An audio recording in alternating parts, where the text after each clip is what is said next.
Lesson 10. What made Tiddalik laugh? Read this story to understand what would happen if all the water in the world would dry up or be over.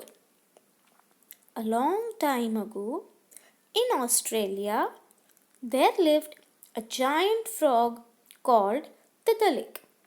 Tiddalik had been sleeping for many nights and many days. When he woke up, he yawned and said, "I'm thirsty. I need a drink. I'm so thirsty that I could drink a lake." And that is exactly what he did. He sat by the edge of a lake and drank it up, every drop. He moved on to a stream and drank that up too, every drop. He found a water hole and drank that dry too, every drop. So here is a story about a giant frog, a huge frog who had been sleeping for a long period of time, for many days and many nights. When he woke up, he yawned. To yawn means, oh. Know this sound? Yes, we all often yawn when we are either sleepy or just have woken up. So then he realized that he was very thirsty. So he said, "I need a drink. I am so thirsty that I can drink a whole lake." And as he drank, Tiddalik swelled and swelled, means became bigger and bigger. But he was still thirsty. All through the day he searched for water. All through the day he drank every drop of water he found until at last he was no longer thirsty. Darkness fell and Tiddalik rested. He was completely full. "Now I can sleep," he said, and he did. The next morning the sun rose. In its bright light it was clear that there was not one drop of water left anywhere. Where there had been lakes, ponds, and rivers, there was only dust, as we can see in the picture as well. The streams and the water holes were completely dry. The flowers and the grass had dried up. The leaves of the trees turned brown and began to fall.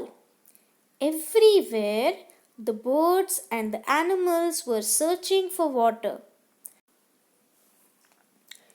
Tiddalik has drunk all the water, every last drop. They said, "What shall we do? We will die without water." So, as we discussed, what Tiddalik went ahead with? He drank every single drop of water that was available. And therefore, without the water, all birds, animals, plants started having trouble to survive, because all the living beings need water to survive, right? The wise wombat had the answer. "We must make Tiddalik laugh," he said. "When he laughs, he must open his mouth. When he does that, all the water will pour out, every drop." The animals ran to where Tiddalik was resting. They thought of all the things they could do to make Tiddalik laugh. The animals made funny faces, but Tiddalik did not laugh. He did not even smile. Then the animals tried silly dances and loud songs, but Tiddalik did not laugh. He did not even smile.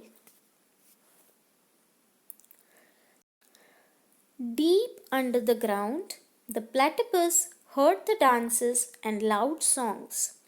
Now the platypus is soft and furry, but has a duck's bill and duck's feet. The platypus had been asleep. She did not know that Tiddalik had drunk up all the water, every drop. The platypus came out of her hole to find out what all the noise was about. She was sleepy and angry. She looked at Tiddalik and went up to him. "You have woken me up," she said. Tiddalik looked at this strange creature. He looked at her soft fur and her duck's bill and her duck's feet. He had never seen such an unusual animal before. Here the creature means a living being. He had never seen any animal like a platypus. So it was very unusual for him. Unusual means abnormal. Tiddalik smiled. A few drops of water fell from the sides of his mouth. He smiled more. A few more drops spilled out. Suddenly, Tiddalik laughed. He laughed and laughed and laughed. And as he laughed, all the water came pouring from his mouth. Soon the lakes and rivers and streams and water holes were full again. The trees and the grass grew green again. All the animals drank and drank. "Thank you, platypus," the animals said. "It was you who made Tiddalik laugh."